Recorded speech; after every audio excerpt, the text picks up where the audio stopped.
चलो। हाय दोस्तों, good morning. जैसे कि हम लास्ट लेक्चर में बताए थे आपको कि पीरियोडिसिटी इन प्रॉपर्टीज वाला जो पॉइंट रह गए हैं या सेकंड पार्ट है हमारे टॉपिक का, वो नेक्स्ट लेक्चर में आएंगे। तो आज लेके आ गए हैं। तो आज हम क्या पढ़ने वाले हैं? Periodicity in properties.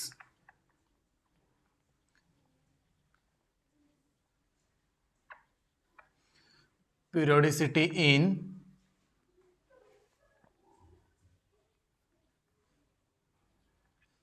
Properties.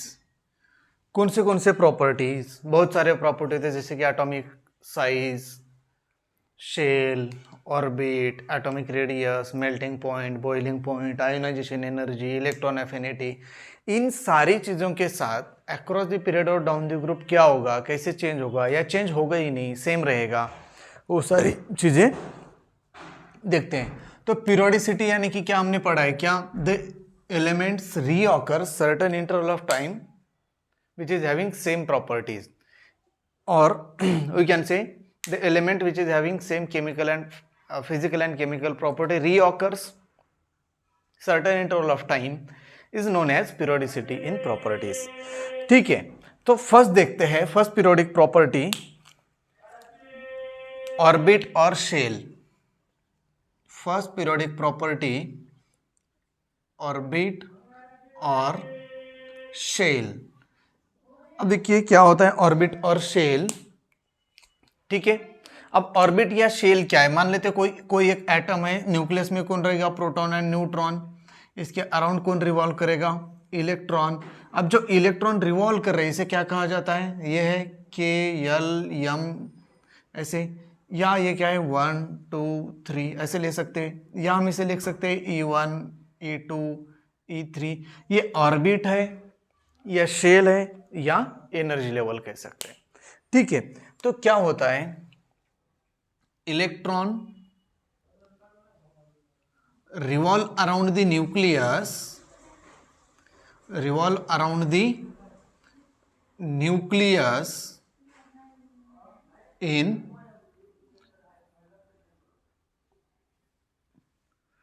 definite circular path, in definite circular path is known as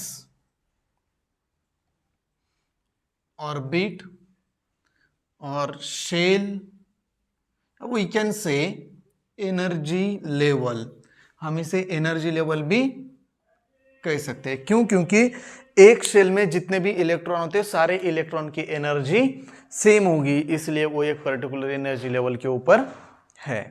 ठीक है, तो ट्रेंड्स इन पीरियोडिक प्रॉपर्टी क्या होगा? ट्रेंड्स इन क्या है? ऑर्बिट या ट्रेंड्स। ठीक है, तो क्या होगा across the period and down the group. First लेते हैं अक्रॉस द पीरियड।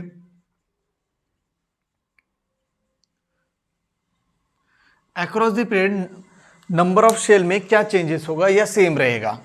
ठीक है, देखो अक्रॉस द पीरियड शेल और ऑर्बिट क्या होगा? रिमेन्स सेम, सेम रहेगा। जैसे कि अगर हम एग्जांपल ले ले, for example for third period the number of shell is 3। कितने शेल होते हैं? 3। कितने ऑर्बिट होते हैं? 3। अब कैसे? देखो अगर हम सोडियम ले लें, एटॉमिक नंबर 11, इलेक्ट्रॉनिक कॉन्फ़िगरेशन 2 8 1, यानी कि के एल और यम तीन ही शेल आ गए। अगर हम ले लें मैग्नीशियम थर्ड पीरियड में, तो एटॉमिक नंबर 12, इलेक्ट्रॉनिक कॉन्फ़िगरेशन आ जाएगा 2 8 2, कौन से सेल? के एल यम सेल। अगर हम एल्यूमिनियम ले लें, एटॉमिक नंबर 13, कितना आ जाएगा? 2 8 3, ये फिर से के एल यम। अगर हम सिलिकॉन भी ले लें तो एटॉमिक नंबर 14, इलेक्ट्रॉनिक कॉन्फ़िगरेशन 2 8 4। उसके बाद क्या आ जाएगा? फॉस्फोरस ले ले, एटॉमिक नंबर 15, क्या आ जाएगा? 2 8 5, 3 shell. Sulphur atomic number 16, 2 8 6, sulphur के बाद क्या आएगा? अगर हम क्लोरीन ले ले एटॉमिक नंबर 17, 2 8 7, अगर एर्गॉन भी ले ले तो 18, कितना? 2 8 8, यानी कि number of shell remains same across the period, across the period number of shells remains constant रहेंगे। ठीक है, तो अब देखते हैं डाउन द ग्रुप क्या होगा।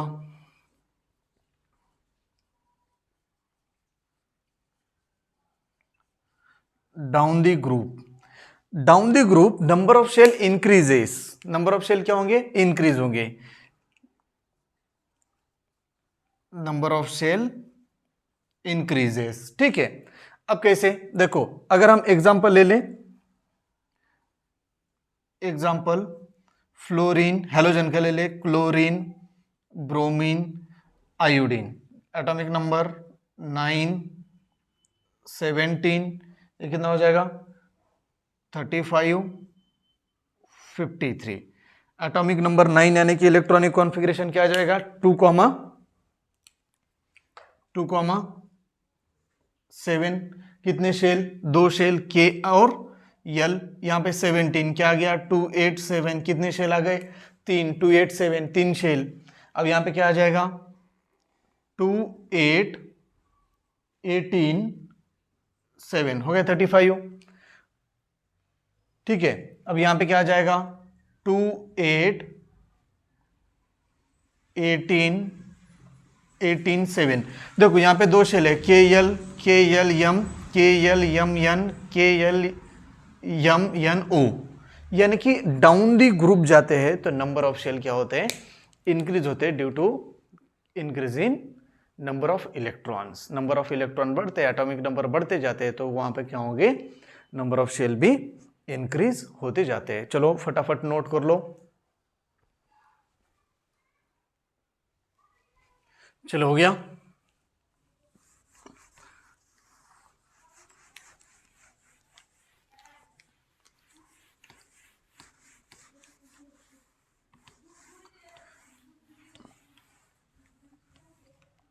चलो अब second periodic property,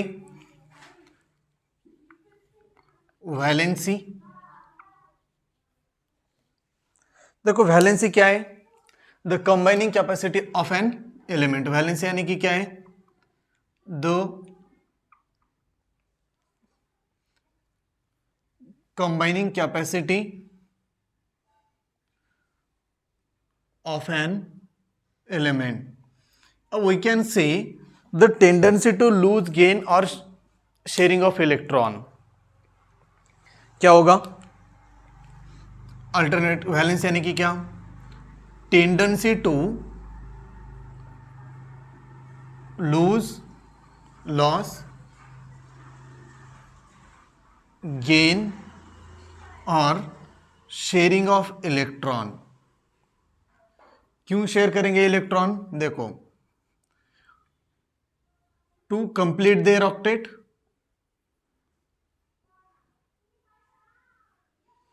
octet complete करने के लिए, to attain stability,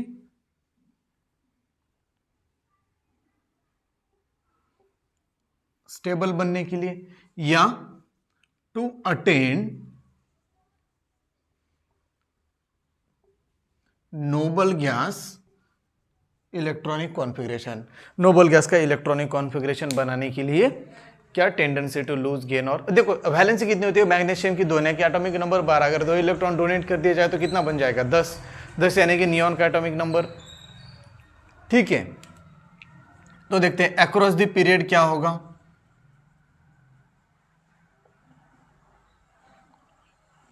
across the period, across the period क्या होगा? वैलेंसी इंक्रीज बाय 1,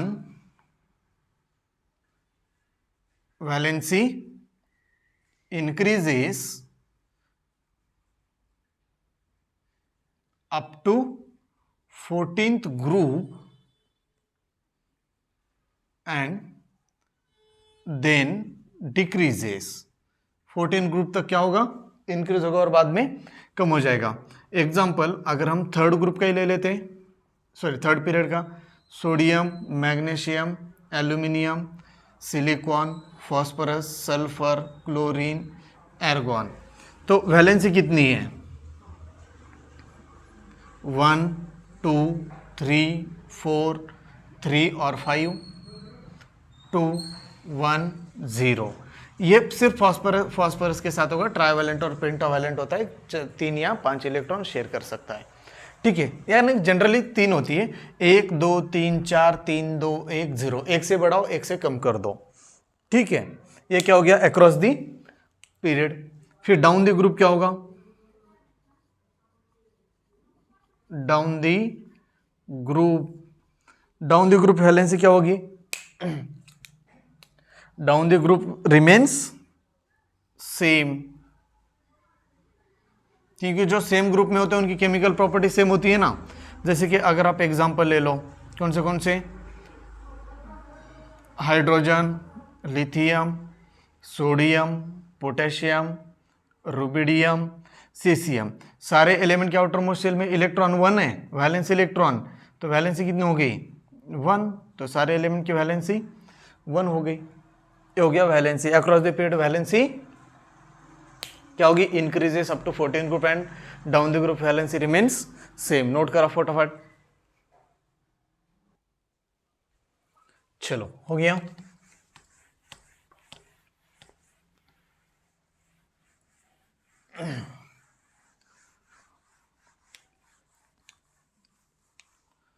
अब नेक्स्ट प्रॉपर्टी देखते हैं, third, atomic volume.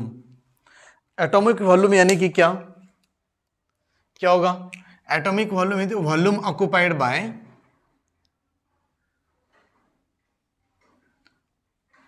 One mole of atom. क्या है? Volume occupied by 1 mole of atom, यानी कि क्या हो गया? एटॉमिक वॉल्यूम हो गया। अब atomic volume across the period और डाउन द ग्रुप क्या होता है? फर्स्ट, अक्रॉस द पीरियड क्या होगा? Across the period atomic volume क्या होगा? वॉल्यूम बढ़ेगा कि कम होगा? पहले कम होगा, बाद में बढ़ेगा। First decreases and then increases. पहले कम होगा और बाद में बढ़ेगा। तो डाउन द ग्रुप क्या होगा?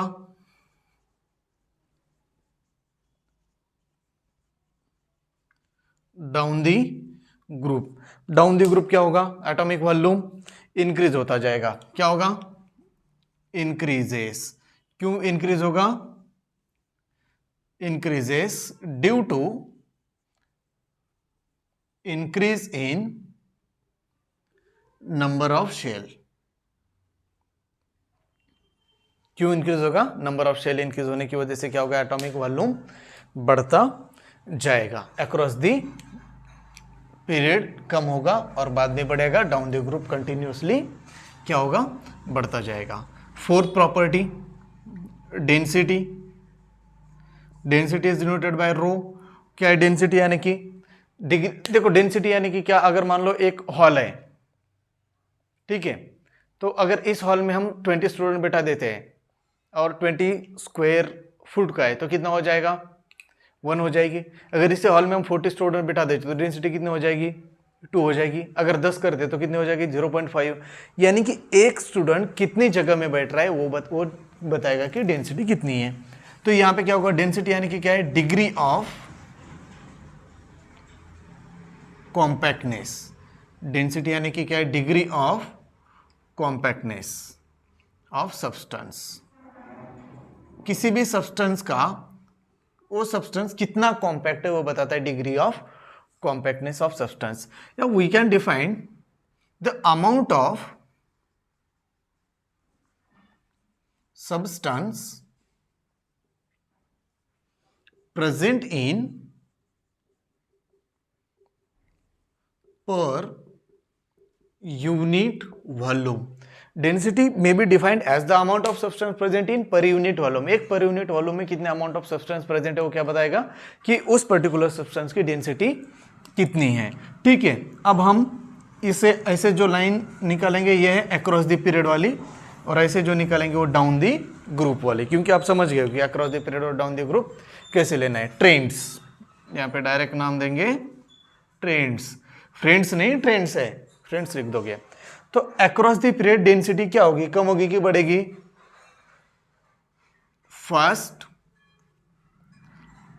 इंक्रीजेस, कहां तक इंक्रीज होंगी? लगभग 14 ग्रुप तक, and then decreases. Down the group क्या होगा डेंसिटी? चलो बताइए, बढ़ेगा कि कम होगा? क्या होगा? हेवी मेटल कहां पे है पीरियोडिक टेबल में? पूरे बॉटम में ना, हेवीयर मेटल, हेवी मेटल पूरे बॉटम में, इसलिए क्या होगा? Down the group density increase होगी अक्रॉस द पीरियड, पहले इंक्रीज होगी देन डिक्रीज होगी। इंक्रीज कहां तक होगी? लगभग middle of the periodic table, यानी कि 14 ग्रुप के आसपास तक क्या होगी? इंक्रीज होती जाएगी। जैसे कि अगर आप कार्बन ले लो, कार्बन का इलेक्ट्रॉन्स कौन सा है? डायमंड। डायमंड की डेंसिटी कितनी है? 3.5 ग्राम पर सेंटीमीटर क्यूब, सबसे हाईएस्ट है जो नॉन मेटल में देखा जाए तो। ठीक है, नोट करो फटाफट।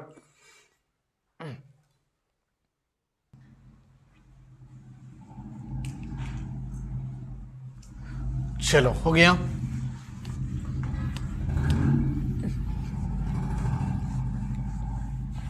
चलो अब क्या है, कितने हो गए? 3 या 4? चलो जो भी नंबर रहेगा आप ऐड करते चलो।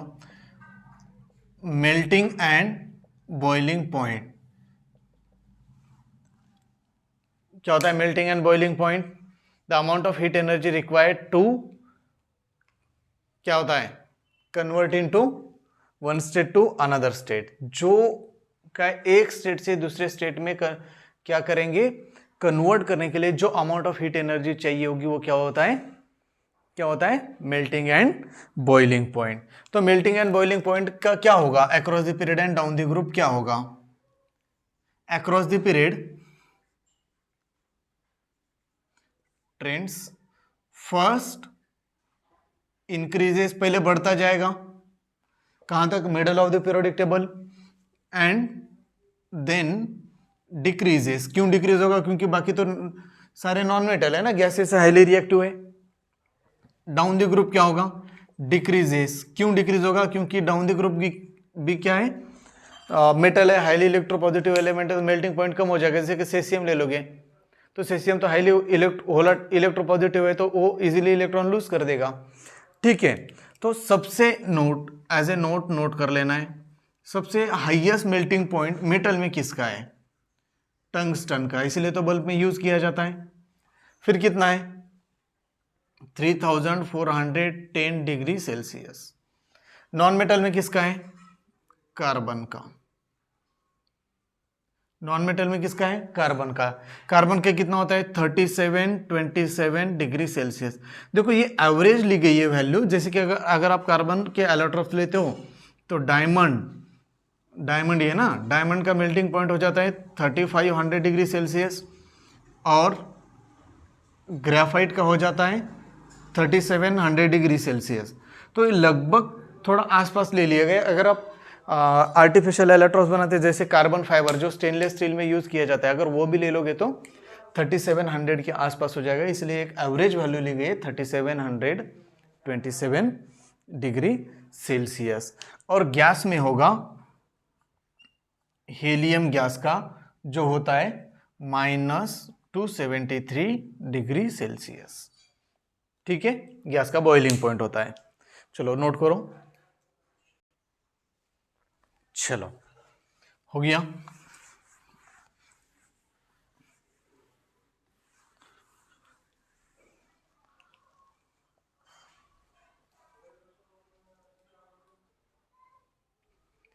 ठीक है, चलो अब देखते हैं नेक्स्ट क्या है? Atomic radius.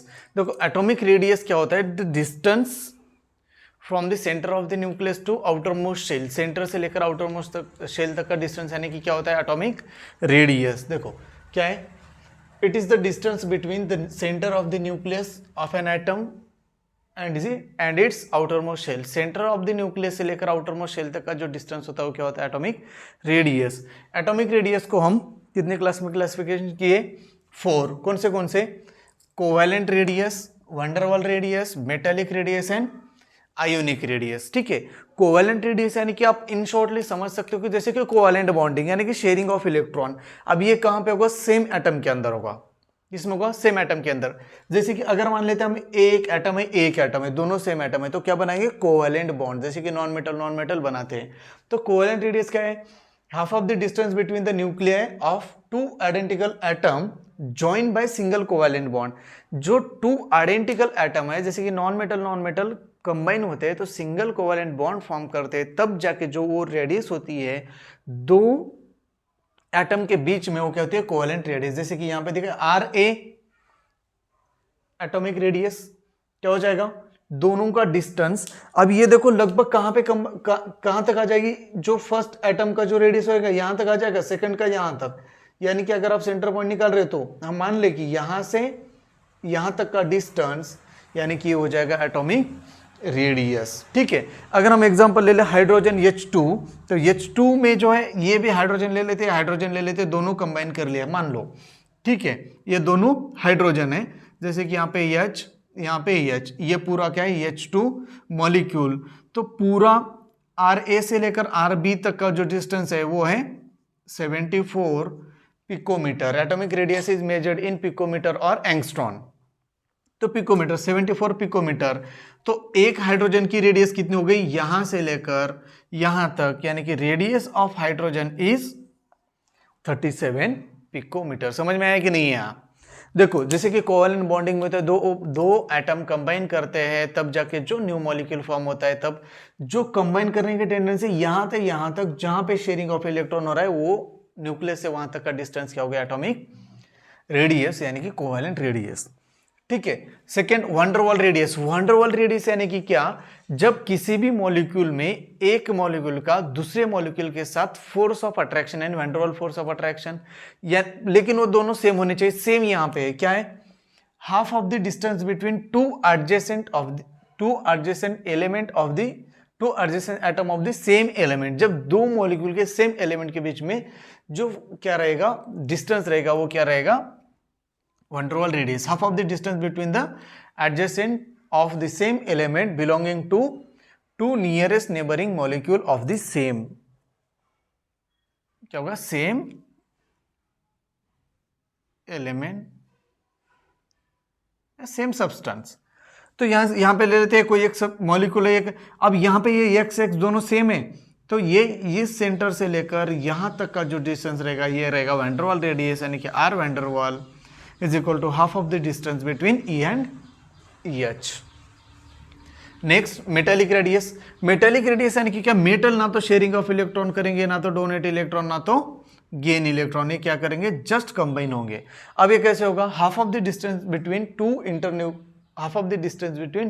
Atom adjacent atom, यानी कि जब एटम कंबाइन होते हैं तो उनका half of the distance, half of the internuclear distance between two adjacent atom in a metallic lattice, यानी कि हो गया atomic radius।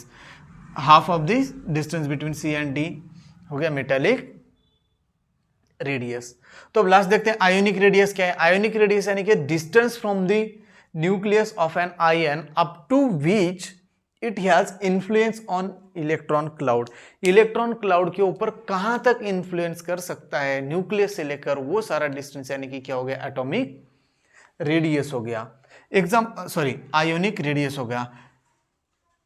Ionic radius of iso electronic species, अगर नंबर ऑफ इलेक्ट्रॉन 10 ले ले, आइसो इलेक्ट्रॉनिक स्पेसिस यानी कि same number of electron, अगर हम नंबर ऑफ इलेक्ट्रॉन सेम ले ले लेकिन अलग अलग आयन ले ले, एटम ले ले, तो एटॉमिक रेडियस में क्या डिफरेंस होगा। देखिए अगर N3 10 इलेक्ट्रॉन लेते, N3 माइनस लेते नाइट्रोजन, तो सबसे हाईएस्ट होगा। क्यों, क्योंकि यहां पे नंबर ऑफ प्रोटॉन कितने हैं, इसे मान लेते हैं चार्ज, कितने प्रोटॉन है, पॉजिटिव चार्ज, कितने 7, इलेक्ट्रॉन कितने हो गए 11। तो इलेक्ट्रॉन दूर भागना चाहेगा, प्रोटॉन सेंटर की तरफ अट्रैक्ट करना पड़ेगा, तो दूर भागने वाले की संख्या 10, अट्रैक्ट करने वाले की 7, तो संख्या किसकी बढ़ गई, इलेक्ट्रॉन की। तो क्या करेगा, एटॉमिक साइज बढ़ जाएगा, यानी कि 1.71 एंगस्ट्रॉन। 2 माइनस यहां पे कितने, 8 प्रोटॉन 10 इलेक्ट्रॉन, तो संख्या इलेक्ट्रॉन की क्या हो गए, प्रोटॉन की संख्या 8 हो गई, इलेक्ट्रॉन की संख्या 10, तो थोड़ी सी साइज कम हो जाएगी। अब यहाँ पे 9 प्रोटॉन और 10 इलेक्ट्रॉन, तो प्रोटॉन लगभग इलेक्ट्रॉन के आसपास आ गए, तो क्या हो जाएगी, एटॉमिक साइज कम हो जाएगी। सोडियम के केस में कितने, 10 इलेक्ट्रॉन और 11 प्रोटॉन, यानी कि एटॉमिक साइज कम हो जाएगी, प्रोटॉन की संख्या बढ़ गई, मतलब इलेक्ट्रॉन को खुद की तरफ खींच लेंगे। मैग्नीशियम में कितने, 12 प्रोटॉन, यहां पे कितने, 8 9 10 12, 12 प्रोटॉन एंड 10 इलेक्ट्रॉन, तो इलेक्ट्रॉन की संख्या कम हो गई, यानी कि tendency to attract electron towards the nucleus is more, बढ़ जाएगी, इसी वजह से एटॉमिक साइज भी क्या हो जाएगा, क्या हो जाएगा, यहां पे कम हो जाएगा। ठीक है, तो अब देखते हैं इन सब में से सबसे बड़ा कौन है। देखो आपको डायग्राम देख के समझ में आ गया होगा कि दो एटम के बीच में सबसे ज्यादा डिफरेंस किसका था, वैन डर वाल रेडियस का।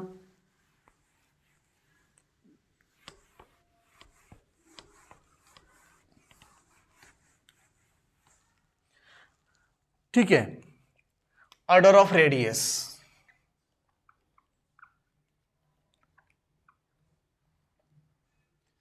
दो जो आपने देखा था कि यहां पे दो मॉलिक्यूल के बीच में डिस्टेंस था वैन डर वाल में, यानी कि आर वैन डर वाल,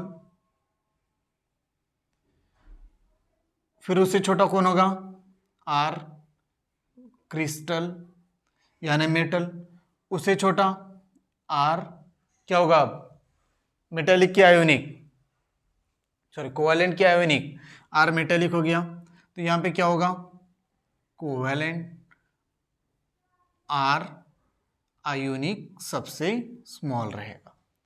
ठीक है, तो ये अब ये ट्रेंड क्या होगा across the period and down the group, trend across the period and down the group क्या होगा, अक्रॉस द पीरियड देखिए कि सेम सेल में एटॉमिक नंबर बढ़ रहा है, यानी कि नंबर ऑफ प्रोटॉन बढ़ रहे हैं, तो across the period atomic radius decreases. क्यों डिक्रीज होंगे, क्योंकि सेम शेल के अंदर इफेक्टिव न्यूक्लियर चार्ज बढ़ रहा है, यानी कि नंबर ऑफ प्रोटॉन बढ़ रहे हैं ना, तो क्या हो जाएगा, नंबर ऑफ प्रोटॉन बढ़ेंगे तो टुवर्ड्स न्यूक्लियस की तरफ अट्रैक्ट करेंगे, इस वजह से एटॉमिक रेडियस डिक्रीज हो जाएगा and down the group increases. आप बोलोगे सर यहाँ पे नंबर ऑफ प्रोटॉन बढ़ नहीं रहे क्या, यहाँ पे बढ़ रहे, लेकिन नंबर ऑफ शेल भी बढ़ रहे, इसी वजह से यहाँ पे क्या होगा, एटॉमिक रेडियस इंक्रीज होगा और एटॉमिक रेडियस यहाँ पे डिक्रीज हो जाएगा। एटॉमिक रेडियस यानी कि एटॉमिक साइज होता है। ठीक है, चलो फटाफट नोट कर लो, चलो हो गया, कितने प्रॉपर्टी हो गए, 5 6 7 जो भी हो गया होगा। चलो सेक्स नंबर दे देते हैं, मेटेलिक कैरेक्टर, मेटल की कैरेक्टर क्या है, टेंडेंसी टू लूज इलेक्ट्रॉन, जो इलेक्ट्रॉन इजीली लूज करे वो क्या होता है, मेटल। मेटेलिक कैरेक्टर क्या होता है, टेंडेंसी टू लूज इलेक्ट्रॉन। ठीक है, जो इलेक्ट्रॉन लूज कर सके वो क्या होता है, मेटेलिक कैरेक्टर। ठीक है, तो अब देखिए मेटेलिक कैरेक्टर क्या होगा, ट्रेंड्स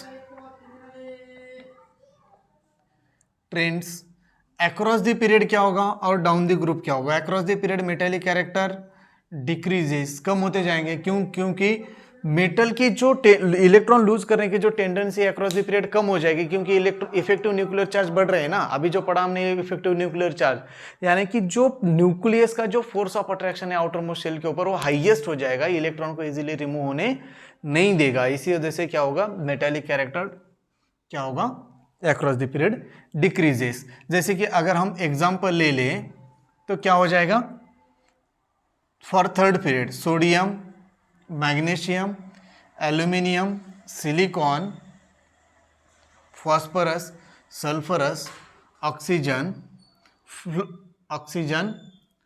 क्लोरीन नहीं, फ्लोरीन, आर्गॉन। अब देखिए यहां से यहां तक मेटेलिक कैरेक्टर क्या हुआ, डिक्रीज तो हो गया, पूरा का पूरा डिक्रीज हो गया। ये क्या है, मेटलॉइड है, क्या है ये, मेटलॉइड। अब यहां से यहां तक क्या है, पूरे ये मेटल है, ये क्या है, मेटलॉइड, और मेटलॉइड के बाद ये क्या है, बाकी सारे ये है नॉन मेटल, यहां से यहां तक। यानी कि जैसे हम अक्रॉस द पीरियड चलते हैं तो क्या होगा, पहले हाई इलेक्ट्रोपॉजिटिव फर्स्ट ग्रुप में, सेकंड में लेस इलेक्ट्रोपॉजिटिव, और जैसे जैसे हम लेफ्ट में जाते जाएंगे क्या होगा, मेटेलिक कैरेक्टर डिक्रीज होते हुए जाएगा। तो डाउन द ग्रुप क्या होगा, down the group metallic character increases, क्या होगा, इंक्रीज होगा। क्यों इंक्रीज होगा, क्योंकि एटॉमिक साइज बढ़ने की वजह से जो इफेक्टिव न्यूक्लियर चार्ज होता है उसका जो इफेक्ट होता है आउटर मोस्ट शेल के ऊपर वो कम हो जाता है, एंड आउटर मोस्ट शेल का इलेक्ट्रॉन रिमूव करने के लिए आसानी होगी। इसी वजह से क्या होता है, down the group metallic character क्या हो जाता है, बढ़ जाता है। ठीक है, तो अब देखते हैं non metallic character.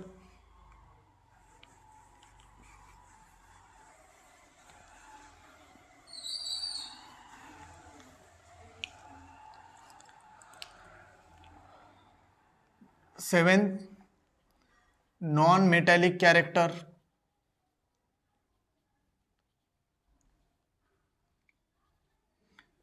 Non metallic character यानी कि क्या, टेंडेंसी टू गेन इलेक्ट्रॉन, क्या होगा, नॉन मेटल यानी tendency to gain electron to form electronegative ions, और इलेक्ट्रोनेगेटिव रेडिकल फॉर्म करने के लिए जो इलेक्ट्रॉन गेन करने की टेंडेंसी वो क्या होता है, नॉन मेटेलिक कैरेक्टर। ट्रेंड देखते हैं, अक्रॉस द पीरियड क्या होगा,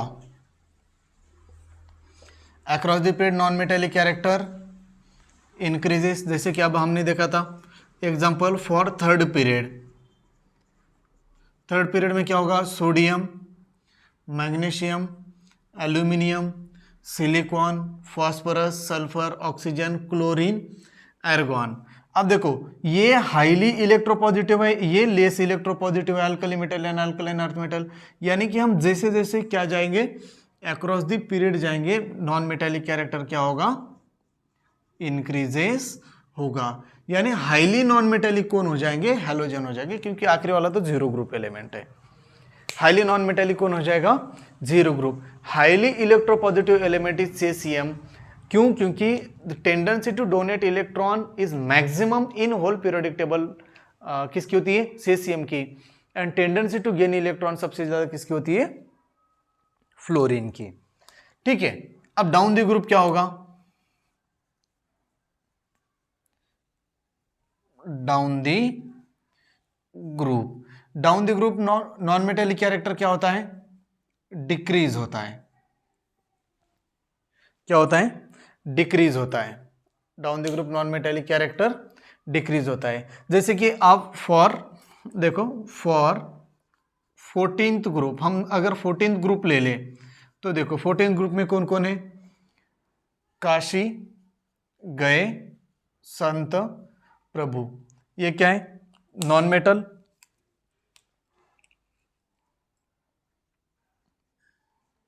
बाकी सारे ये क्या है, मेटालॉइड। बाकी सारे क्या हो गए, मेटल। तो जैसे जैसे हम डाउन द ग्रुप आ रहे हैं तो क्या हो जाएगा, metallic character non metallic character बढ़ता जाएगा, यानी कि नॉन मेटेलिक कैरेक्टर क्या होगा, कम होता जाएगा, नॉन मेटेलिक कैरेक्टर डिक्रीजेस। ठीक है,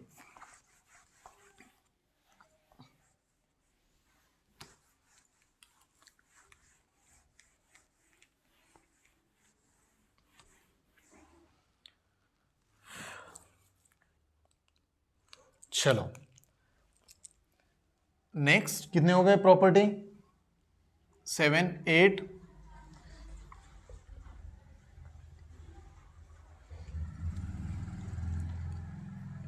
केमिकल रिएक्टिविटी। केमिकल रिएक्टिविटी का क्या होगा, chemical reactivity is depend on the tendency to lose और गेन इलेक्ट्रॉन। केमिकल रिएक्टिविटी क्या है, टेंडेंसी टू लूज और गेन इलेक्ट्रॉन। ठीक है, अब देखो टेंडेंसी टू लूज और गेन इलेक्ट्रॉन यानी कि अक्रॉस द पीरियड क्या होगा, ट्रेंड अक्रॉस द पीरियड क्या होगा, जैसे हम सोडियम हाईली इलेक्ट्रोपॉजिटिव है, हाईली रिएक्टिव है। अब अगर हम थर्ड पीरियड में जाएंगे तो केमिकल क्या होगा, पहले तो कम होता जाएगा रिएक्टिविटी, फिर बाद में बढ़ता जाएगा। यानी कि first decreases and then increases. पहले कम होगा और बाद में बढ़ता जाएगा। जैसे कि थर्ड पीरियड ले लोगे, sodium, magnesium, aluminium, silicon, phosphorus, sulphur, chlorine. ठीक है, तो ये तो सोडियम हाईली रिएक्टिव है मेटल में, इतने मेटल में हाईली रिएक्टिव, और इसमें क्लोरीन हो जाएगा। फास्फोरस तो हाईली रिएक्टिव है, ऑक्सीजन के साथ भी रिएक्ट करता है, लेकिन बाकी नॉन मेटल के साथ फास्फोरस के ग्रुप वाले नहीं करते, इसीलिए हाईली रिएक्टिव हैलोजन ही है नॉन मेटल में। ठीक है, तो अक्रॉस द पीरियड क्या होगा, first decreases and then increases and down the group increases, बढ़ती जाएगी। क्यों? क्योंकि tendency to lose electron increases down the group, down the group tendency to lose electron lose करने की टेंडेंसी बढ़ती जाएगी। इस वजह से क्या हो जाएगा, ये केमिकल रिएक्टिविटी भी बढ़ जाएगी। ठीक है, नोट करो फटाफट। चलो अब देखते हैं नेक्स्ट, सबसे इंपॉर्टेंट है आयोनाइजेशन एनर्जी, आई, या इसे ही कहा जाता है आयोनाइजेशन पोटेंशियल, आईपी, और क्या है, और इसे ही कहा जाता है आयोनाइजेशन एंथैल्पी। अब ये क्या है, आयोनाइजेशन यानी कि आयन में कन्वर्ट करना है। ठीक है, आयन में कन्वर्ट करना है। तो आयोनाइजेशन एनर्जी यानी कि क्या, the amount of energy required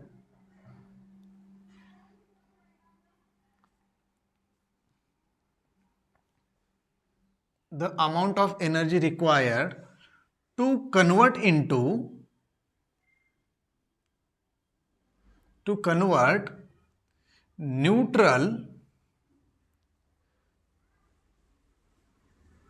isolated atom to ions। कौन से आयंस, कैटायन। नहीं, एक minute, the amount of energy required, हाँ, to convert neutral isolated atom to cation या ion, we can say the amount of energy required, the amount of energy required to remove an electron from outermost shell of neutral isolated atom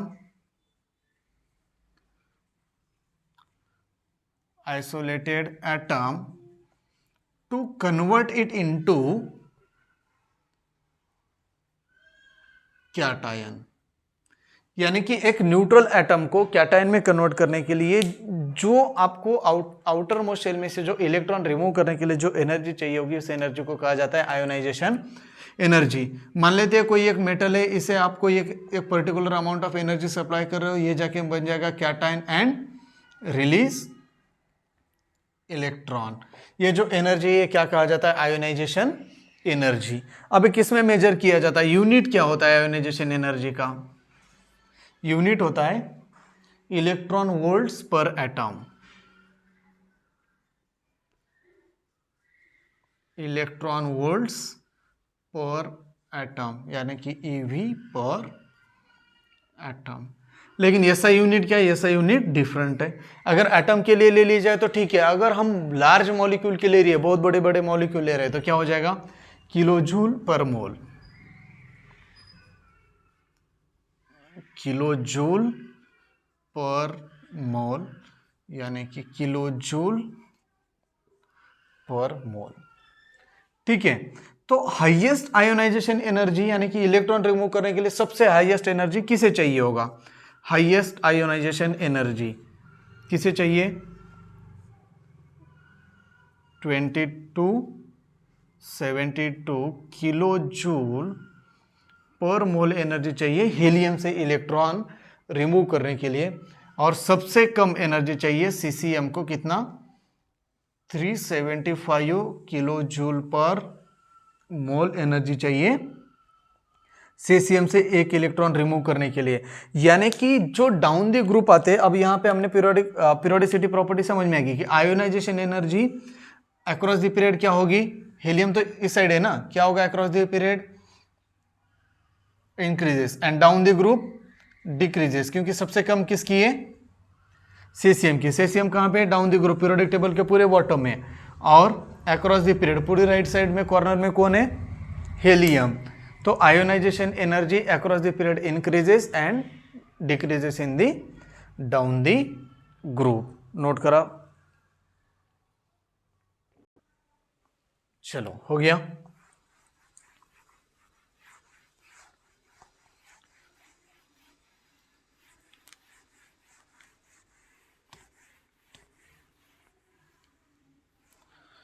अब देखते हैं कितना हो गया, 9 या 10, चलो 9 हो गए, 10। इलेक्ट्रॉन एफिनिटी EA, या इसे ही कहा जाता है electron gain enthalpy. Electron gain enthalpy. अब ये क्या है इलेक्ट्रॉन गेन एंथैल्पी और इलेक्ट्रॉन एफिनिटी? आयोनाइजेशन एनर्जी का उल्टा है, रिवर्स है। वहां पे हमने एनर्जी ऐड की तो यहां पे रिलीज होगा। The amount of energy release, the amount of energy release while adding an electron, while adding an electron in neutral isolated atom to convert into anion। किस में कन्वर्ट किया, एनायन में। यानी कि क्या हुआ, is known as electron affinity और electron gain enthalpy. यानी कि एक इलेक्ट्रॉन ऐड करने के बाद कितनी अमाउंट ऑफ एनर्जी मिल रही है वो क्या होगा, क्या हो जाएगा, इलेक्ट्रॉन एफिनिटी। एक्स एक एटम है, इसके अंदर एक इलेक्ट्रॉन ऐड कर देते तब जाके बन जाएगा एक्स माइनस इलेक्ट्रॉन ऐड करने के बाद जो अमाउंट ऑफ एनर्जी रिलीज करेगा उसे कहा जाता है इलेक्ट्रॉन एफिनिटी या इलेक्ट्रॉन गेन एंथैल्पी। जैसे कि अगर हम क्लोरीन के साथ एक इलेक्ट्रॉन ऐड कर दे तो क्या बन जाएगा, Cl माइनस, एंड रिलीज कितनी एनर्जी रिलीज करेगा, 349 किलो जूल पर मोल। सबसे ज़्यादा एनर्जी रिलीज करेगा क्लोरीन, कितना, 349 जूल पर मोल। इलेक्ट्रॉन ऐड करने के बाद एनर्जी रिलीज करेगा।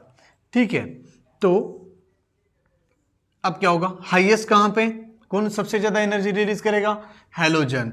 यानी कि across the period electron affinity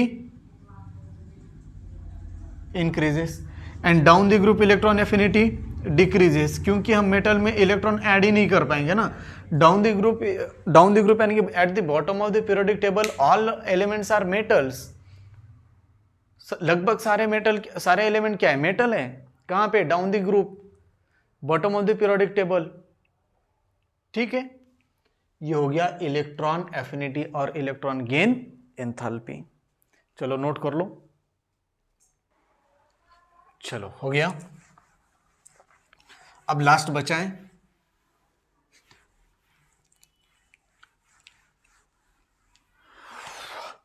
चलो क्या बचा लास्ट, 11 इलेक्ट्रोनिगेटिविटी।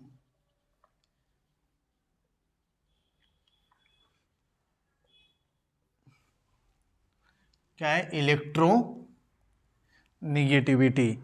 क्या होता है इलेक्ट्रोनिगेटिविटी? ठीक है, देखो electronegativity is tendency of atom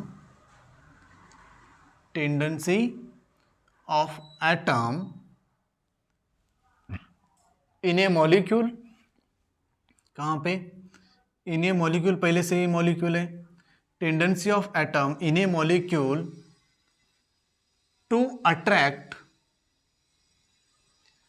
shade pair of electron, to attract shared pair of electron to itself,